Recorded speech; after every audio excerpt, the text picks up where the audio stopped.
मेरे नौजवान की बात करो, बताओ नौजवानों को रोजगार कितनों को दिया? बताओ, मुझे आंकड़ा लाओ ना, जिसका नौजवान मैं भी हूं। मैं भी एमए बीएड करके आया हूं, और मेरे जैसे कितने नौजवान है जो झूंझ रहे हैं, वो एग्जाम फॉर्म कहीं लगाने के काबिल नहीं है। मुझे पूछो, इन्होंने जलील किया है हम लोगों को। अस्सलाम वालेकुम दोस्तों मेराज मलिक की बात को आप ज़रूर लाइक भी करेंगे, शेयर भी करेंगे। ये वाहिद एक ऐसे एमएलए हैं असेंबली में जो कि हर बार नौजवानों की बात करते हैं, चाहे फिर असेंबली हो या फिर असेंबली से बाहर। जब भी ये कोई इंटरव्यू देते हैं तो बार बार ये नौजवानों की बात करते हैं, उनके रोज़गार की बात करते हैं। ये सिर्फ बात ही नहीं करते बल्कि ये गरजते हैं। तो मैं चाहूँगा कि आप इनकी पूरी बात को सुने, और इसके अलावा इस वीडियो को आप लाइक जरूर करें, शेयर करें, ताकि ये आगे तक पहुंचे। और इनके बारे में जो ये बातें कह रहे हैं, इनके बारे में आप क्या ख्यालात रखते हैं, आप नीचे कमेंट सेक्शन में जरूर वो भी लिखें। तो पहले आप ये बात सुने और इसके बाद हम फिर से आपसे बात करेंगे। शादी देने को कोई तैयार नहीं, ये बात करेंगे। और इनके सवाल, बेहुदा सवालों के जवाब दूंगा।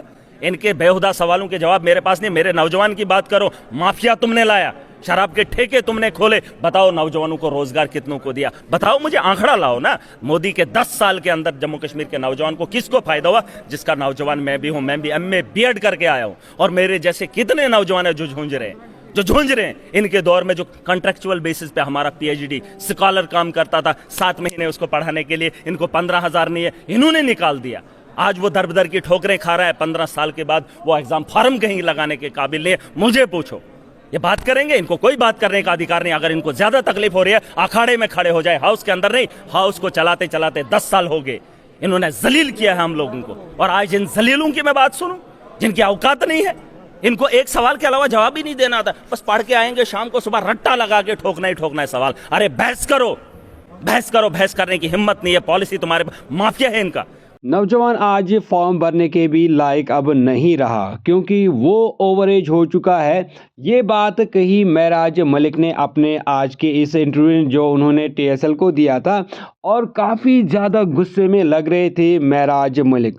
वाकई में लग रहा है कि नौजवानों के लिए इनके दिल में काफ़ी सारा दर्द जो है वो छुपा हुआ है, और ख़ुद ये कह रहे हैं कि उन्होंने एमए बीएड किया हुआ है। तो कहीं ना कहीं नौजवान जो अभी मसले फेस कर रहे हैं, नौजवानों की जो परेशानियां हैं, वो इनको अंदर ही अंदर जैसे खाई जा रही हैं। वाकई में जैसे ये फील कर रहे हैं नौजवान जिस परेशानी से अभी जम्मू कश्मीर में बेरोजगारी की वजह से गुजर रहे हैं। इन्होंने कॉन्ट्रेक्चुअल लेक्चरर्स की भी यहाँ पे बात की, जिनको काफ़ी साल हायर सेकेंडरीज में या फिर कॉलेजेस में उनसे सर्विस ली जाती है, और उसके बाद उनको वहाँ से निकाला जाता है। और निकालने के बाद जब वो 10, 15 या 20 साल भी कोई नौजवान सर्विस देता है, और फिर वहाँ से निकलने के बाद वो कहीं पर अप्लाई भी नहीं कर पाता। और ये हमने हाल ही में देखा कि हमारे पास बहुत सारे ऐसे स्कॉलर्स हैं जो आज सड़कों पे चने बेच रहे हैं, क्योंकि फिर उनको वहाँ से निकलने के बाद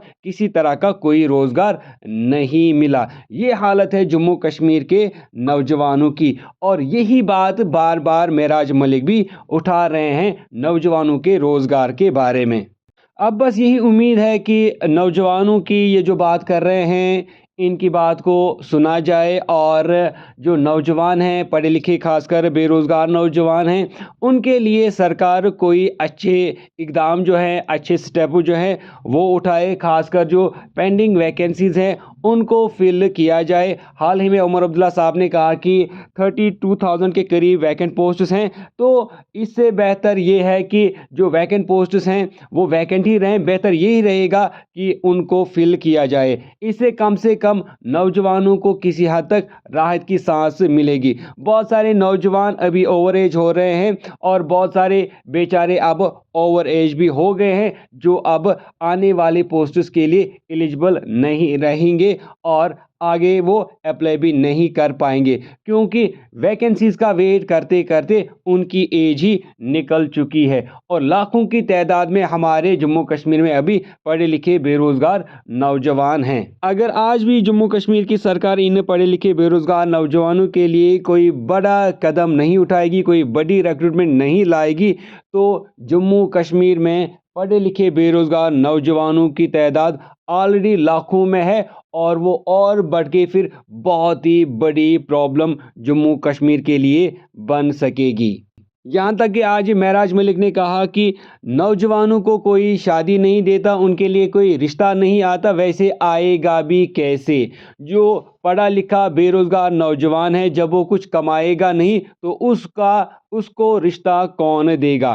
तो इससे भी और ज़्यादा प्रॉब्लम जो है वो क्रिएट होती हैं। नौजवान एंजाइटी में चले जाते हैं, नौजवान जो हैं वो डिप्रेशन का शिकार हो जाते हैं, और बहुत सारे नौजवान जो हैं वो नशे में भी, उनको नशे की लत जो है या वो नशे करने पर भी मजबूर हो जाते हैं, जो समाज में उससे भी ज़्यादा फिर परेशानियों का सबब बनती है।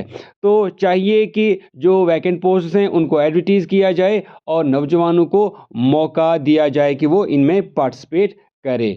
वरना नौजवान दिन ब दिन उनकी जो हालत है वो ख़राब से ख़राब तर हो जाएगी, वो नशे के शिकार हो जाएंगे, वो डिप्रेशन और एंजाइटी का शिकार हो जाएंगे, जो कि सोसाइटी में फिर बहुत ही प्रॉब्लमेटिक सिचुएशन क्रिएट कर सकती है। तो दोस्तों, आपकी क्या राय है? आप भी अपने ख़यालात नीचे कमेंट सेक्शन में लिख कर ज़रूर शेयर करें। तो दोस्तों, इसी के साथ मैं ये वीडियो करता हूँ एंड। उम्मीद करता हूँ कि वीडियो आपको अच्छी लगी होगी, और लास्ट में हम महराज मलिक साहब को सल्यूट करते हैं, जो कि बार बार नौजवानों की बात, नौजवानों के इश्यूज़, नौजवानों के मसले उजागर करते हैं, उनके बारे में आवाज़ बुलंद करते हैं, चाहे फिर वो असेंबली हो या फिर असेंबली के बाहर। तो हम इनको सलाम करते हैं, और हम यही उम्मीद करते हैं कि जो बाकी नेता हैं, बाकी एमएलए हैं, वो भी नौजवानों के बारे में बात करें, और नौजवानों के जो मसले हैं उनको उजागर करने की, उनको रेज़ करने की कोशिश करें। तो दोस्तों, इसी के साथ मैं ये वीडियो करता हूँ एंड। मैं मिलता हूँ दोस्तों अब आपसे एक नेक्स्ट वीडियो में। लास्ट में यही आपसे रिक्वेस्ट रहेगी कि आप चैनल को ज़रूर सब्सक्राइब करें, और साथ में बेल आइकन भी ज़रूर प्रेस करें, ताकि आपको हर वीडियो की नोटिफिकेशन सबसे पहले मिले। तो दोस्तों, मिलते हैं अब आपसे एक नेक्स्ट वीडियो में। तब तक के लिए टेक केयर।